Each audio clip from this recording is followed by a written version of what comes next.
Cartoons TV do subscribe. ఒక చిన్న గ్రామంలో రమేష్ అనే యువకుడు ఉండేవాడు.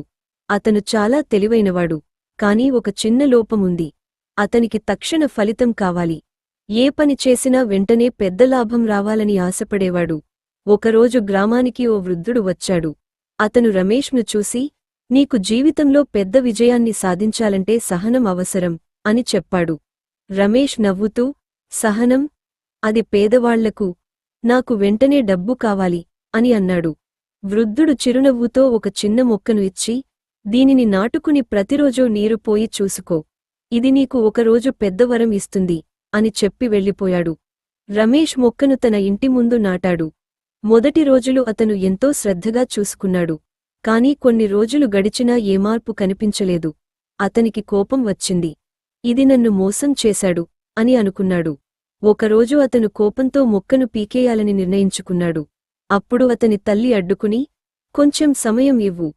ప్రతి మంచి పని ఫలితం కొంచెం ఆలస్యంగా వస్తుంది అని చెప్పింది. తల్లి మాటలు విన్న రమేష్ కొంచెం ఆలోచించాడు. మళ్లీ మొక్కను నాటుకుని ప్రతిరోజూ నీరు పోస్తూ శ్రద్ధగా చూసుకున్నాడు. రోజులు నెలలయ్యాయి. ఆ మొక్క క్రమంగా పెద్ద చెట్టుగా మారింది. ఒక ఉదయం అతను చెట్టును చూసి ఆశ్చర్యపోయాడు. చెట్టులో బంగారు రంగులో మెరిసే పండ్లు ఉన్నాయి. అతను ఒక పండు తీసుకుని చూడగా, అది నిజంగా బంగారం. రమేష్ ఆనందంతో ఉప్పొంగిపోయాడు.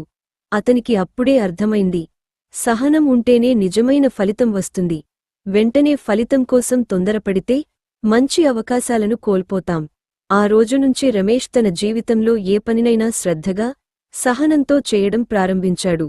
అతను క్రమంగా గ్రామంలోనే కాకుండా పక్క గ్రామాల్లో కూడా విజయవంతుడిగా పేరొందాడు. నీతి: సహనం ఉంటేనే విజయం వస్తుంది. తొందరపడి తీసుకున్న నిర్ణయాలు జీవితాన్ని నాశనం చేయవచ్చు. Cartoons TV do subscribe.